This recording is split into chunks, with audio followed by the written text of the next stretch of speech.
Here we go again. Anything is possible. And the crowd absolutely love it. This is why we love Formula One.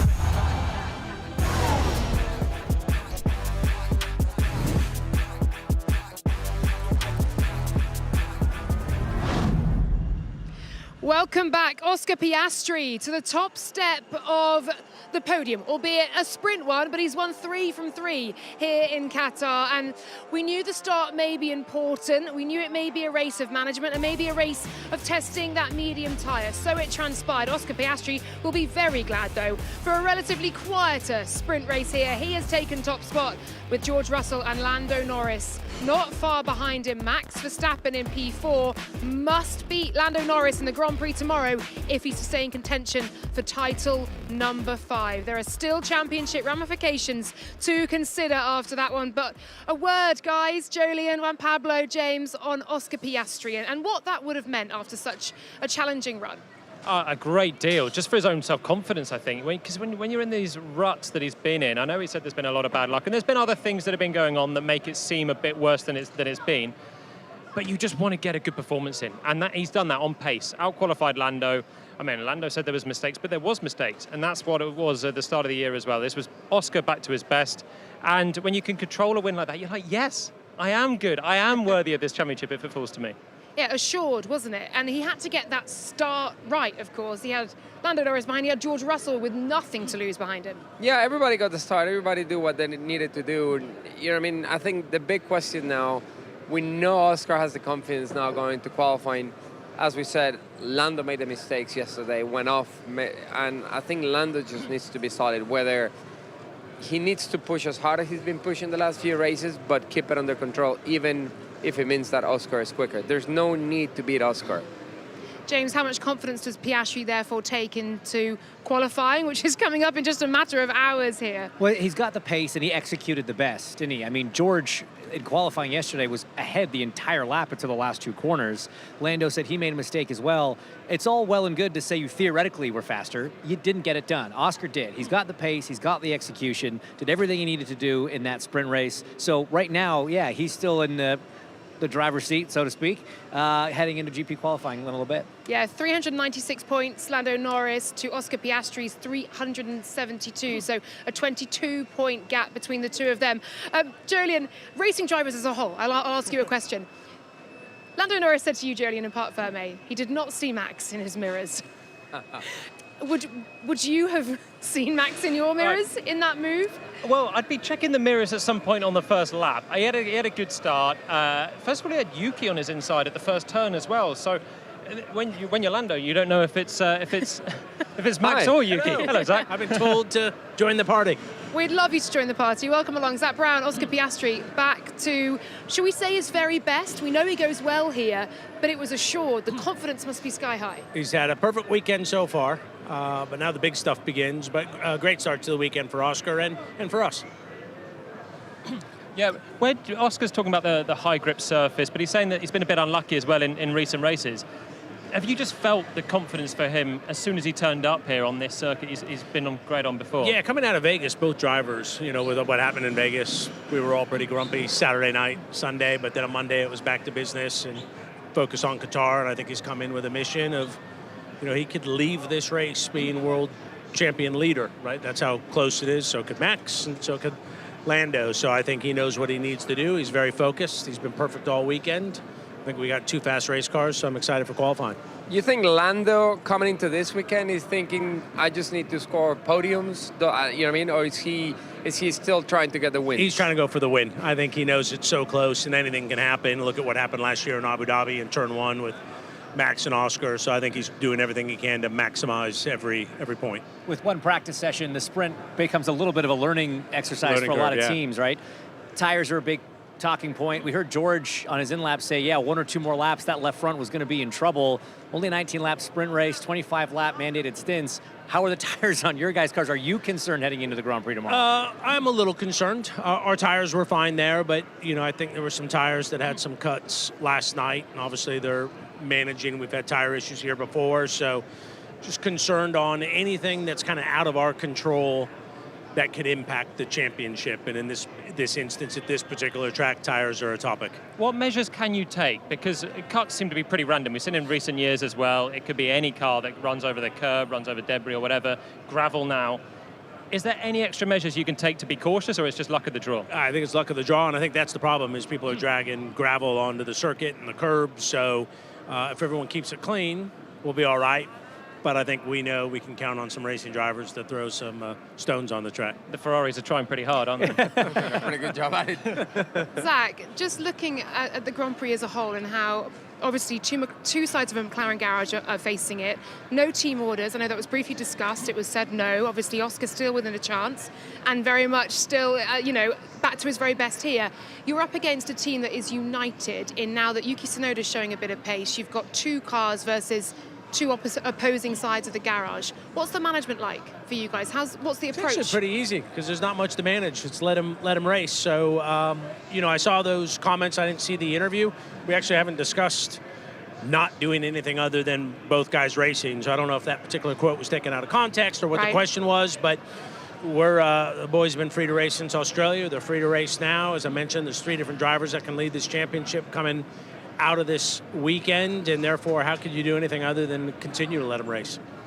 Julian sort of asked the question to Oscar in Parc Fermé there about what changes do you think you guys can make? Is there still more performance to gain out of these cars, or are you guys pretty happy, or the two drivers pretty happy with the balance? I think Lando was a little less happy when you look at his data. His car didn't seem to be as settled, so I think you can always look at the data and improve. I would expect Max to improve, right? He's got some porpoising going on there, so I'm sure he'll be right at the sharp end. So everyone will make some improvements, but looking at the data, I think Lando's car was a little bit less settled than Oscar's that session. And I think, are you guys completely comfortable now coming here after all the Vegas issues? Yeah, that's just, nothing you can do about what happened. Learn. It was a small mistake with big consequences, but it's not going to make us any faster in Qatar worrying about last week or the week before. So we kind of had our frustrations on Saturday and Sunday, get a good night's sleep, and then get back into the game, and that's a thing of the past.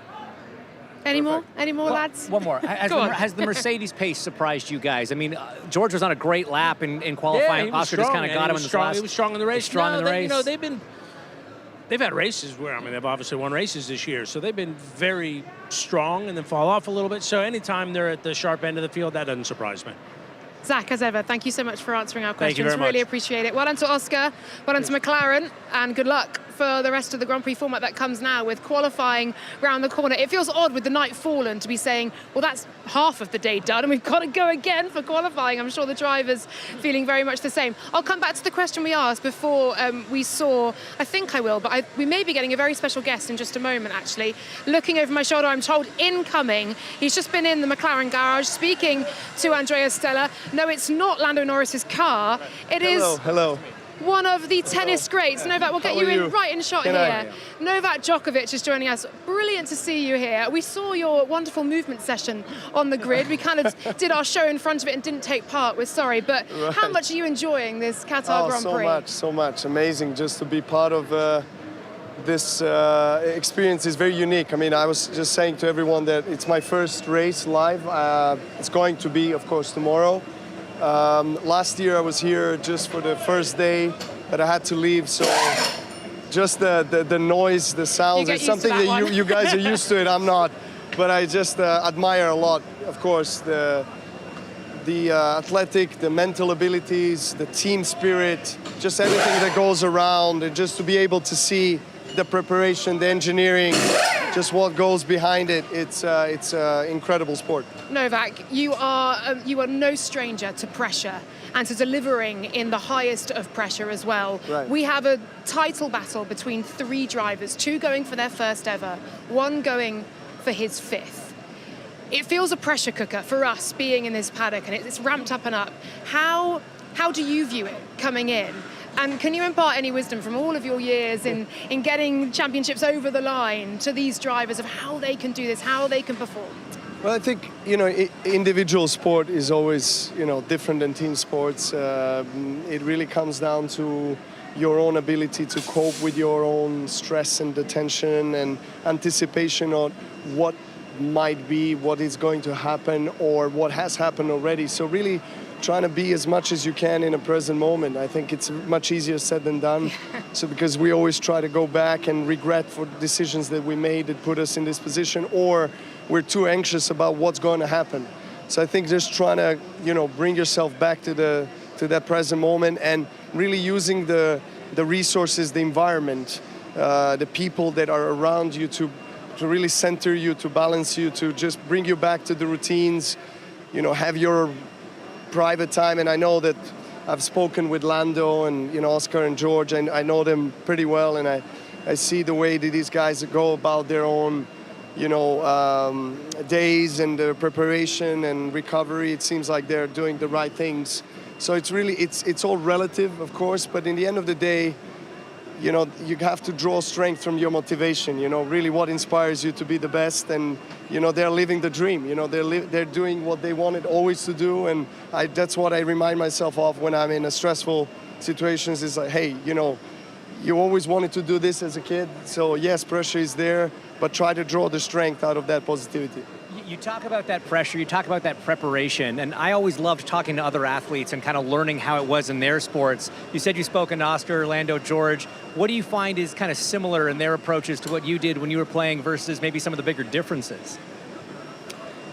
Well, obviously every sport is different. Of course, there are certain similarities, and we can, draw some parallels between individual sports particularly, because it all comes down to you. You can't rely on anybody. You can't sit and rest for 10 minutes and then have someone substitute you. So you really have to be in top shape. You have to be, performing your best in every sense of the way. So, and all the global sports like, Formula One racing, obviously tennis, football, team sports, basketball, the technology, the preparation, the training regimen programs have improved so much, and it has gotten to a point where if you don't make the entire lifestyle 24/7 around it, you're going to have to play a catch-up game. You're leaving some on the table. Right, exactly. So you have to really dedicate every aspect of your life to it and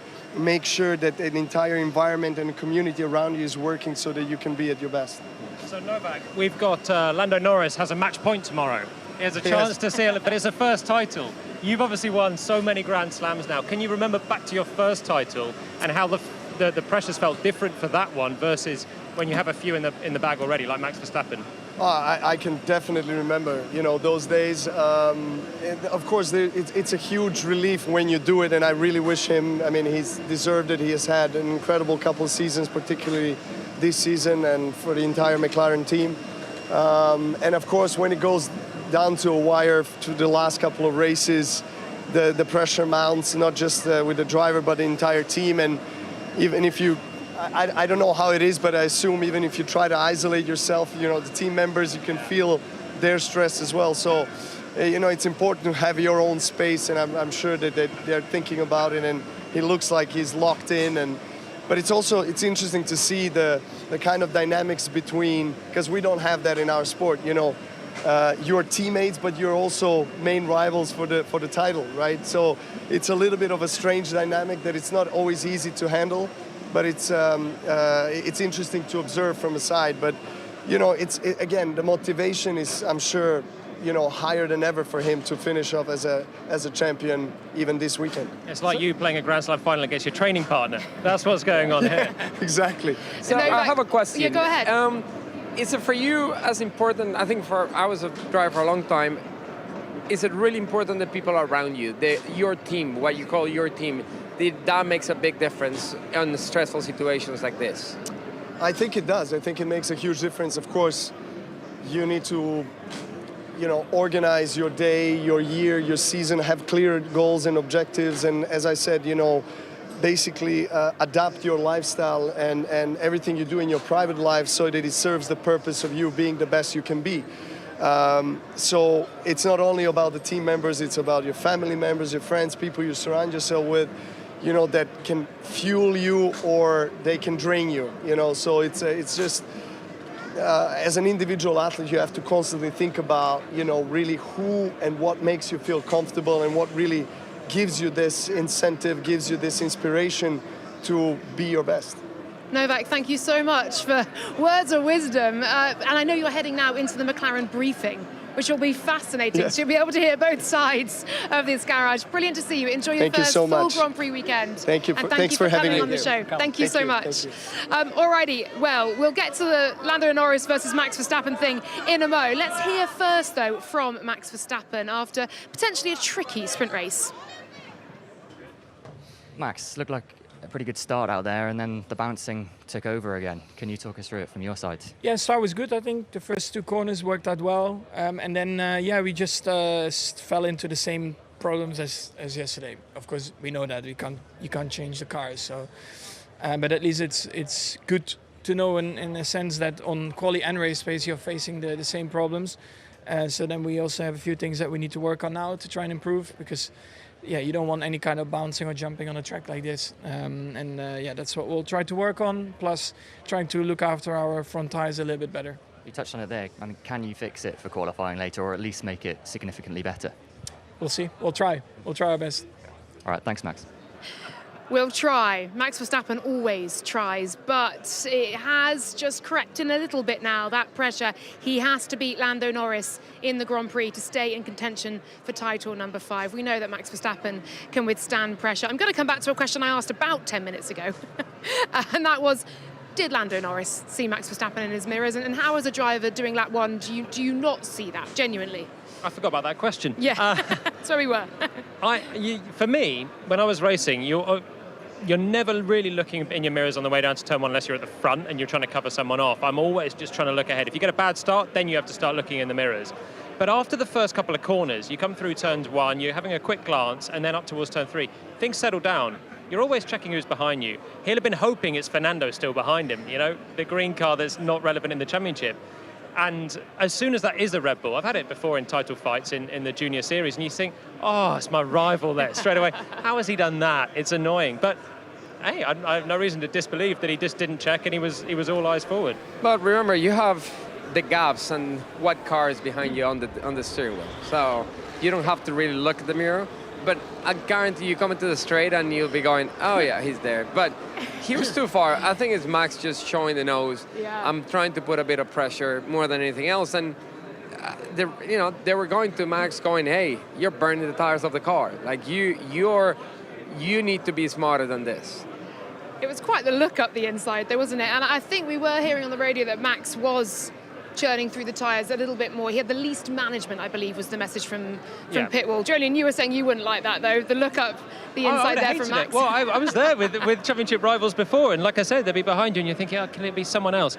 And then it's Max Verstappen, who thankfully was never my title rival when I was coming through. I might not have won a title. But it's an interesting thing, because obviously Max was never going to make the move there, as you say. He was just trying, it was simply distraction tactics. So for Lando to come out and say, I never saw him, never cared, distract all you want, mate. Yeah, it's great if that's true. I mean, you'd be surprised if you didn't notice something in his inside mirror, just a flash of color. It's yellow. It's a yellow nose on that car. But that just means he's so focused forward. And if anything, it's a message to Max. Like, if you want me to know you're there, you're going to have to really be there. Can I quickly just finish off with Max Verstappen on the struggles that Red Bull is having? The porpoising, it's not just jumping, it's bouncing. There are so many words that Max Verstappen's using that no one will want to hear during a sprint race. At least the cars are now out of Parc Fermé, but what changes, guys, will they make to that car? Well, I mean, just and why is it bouncing?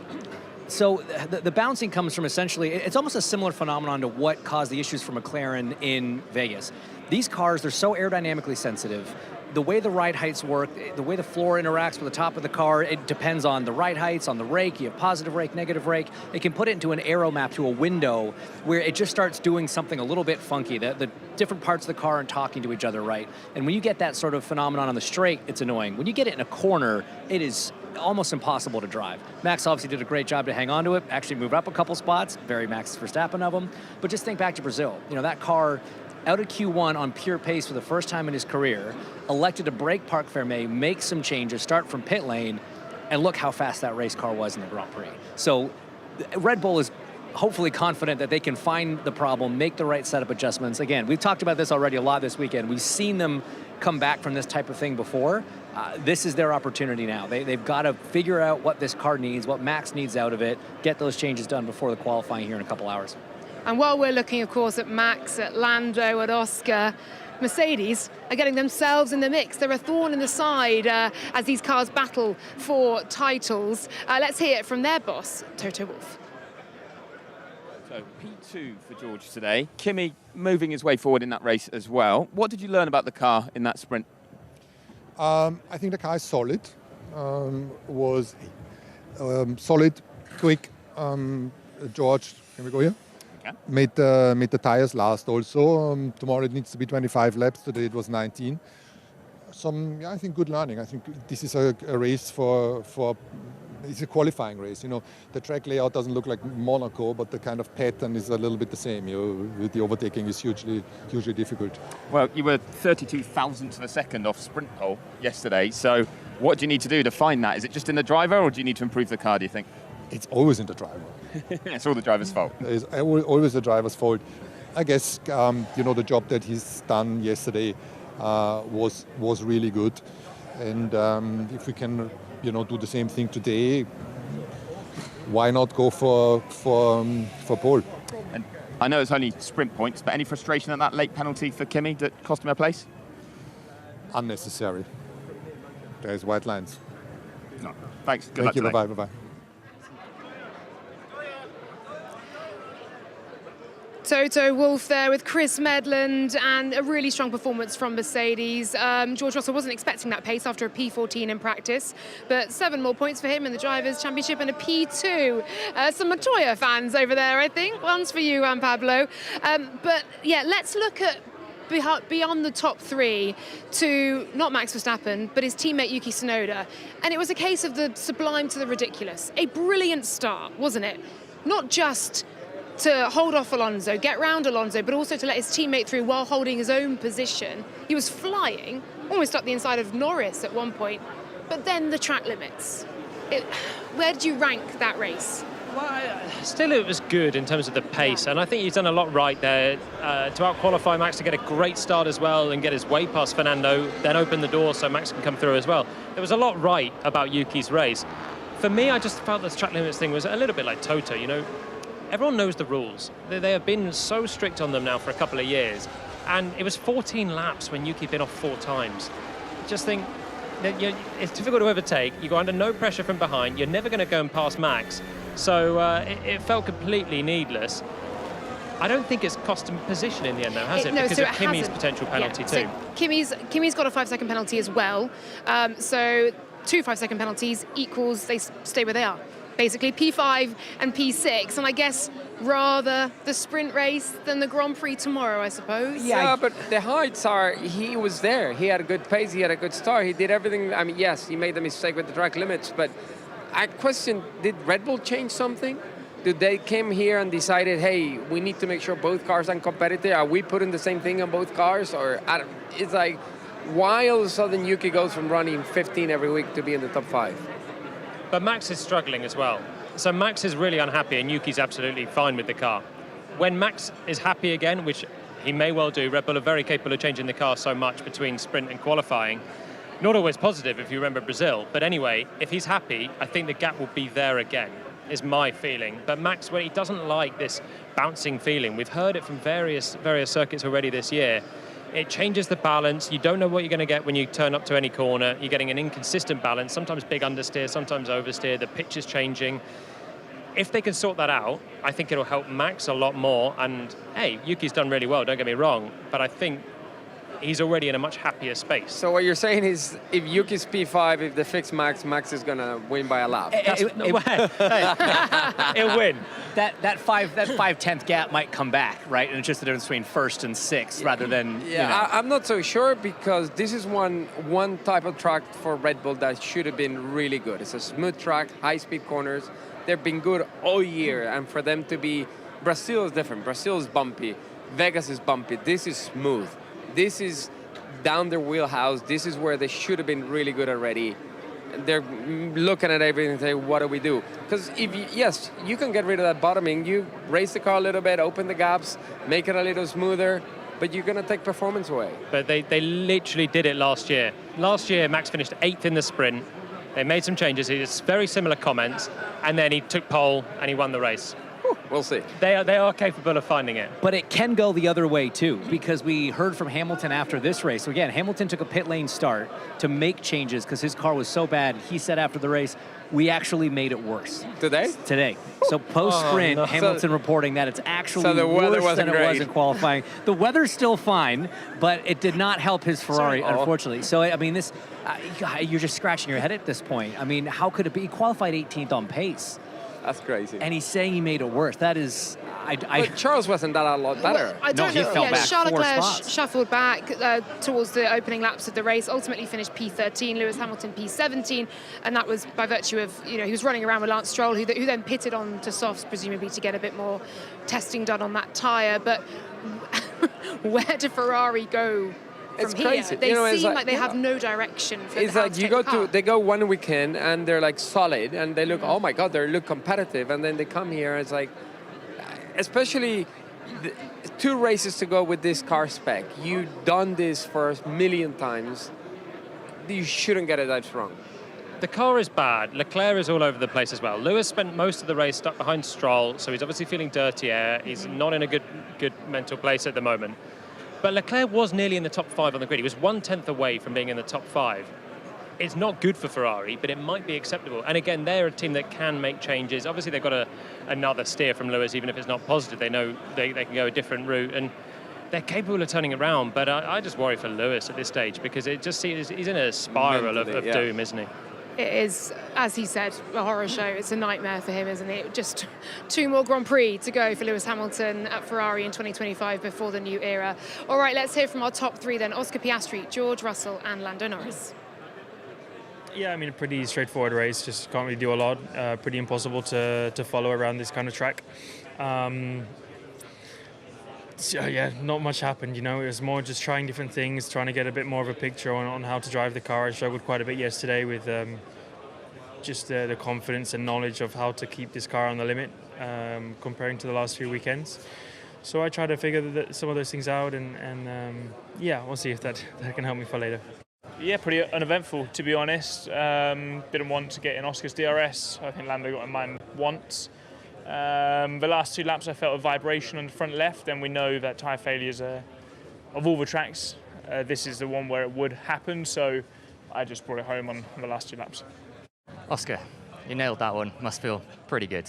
Yeah, nice start to the day. Definitely, I think obviously it's been a little while since we've had a smooth run like that. So very happy with it so far. Obviously, there's still a long way to go this weekend, but yeah, it's all pointing in the right direction so far. Yeah, your radio message was, let's keep this going now.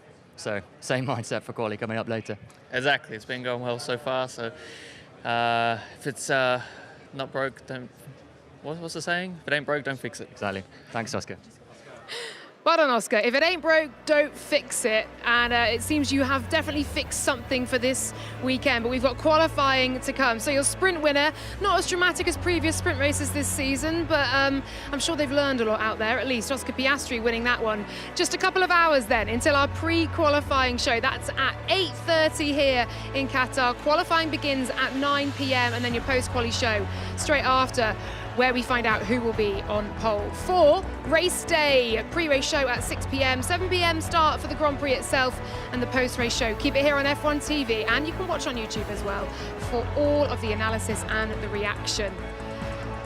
Okay, guys, it wasn't a classic sprint race, I'll put it that way. We didn't see too many overtakes out there, but for Oscar Piastri, he'll be very grateful for that, and indeed for the championship contenders to have got round. But for Max Verstappen now, he knows on a track where it's hard to overtake, qualifying and getting that car right is important, isn't it? Because he's got to stay in this title contention to beat Lando. I don't think there's obviously not a massive difference, 3 points between them all in terms of the championship there, but it's about where you go. So Oscar's got his confidence back. Max has to find something on the car, and Lando's still feeling good, I think, at this stage. So it is very much all in the balance, but Max certainly the driver under pressure.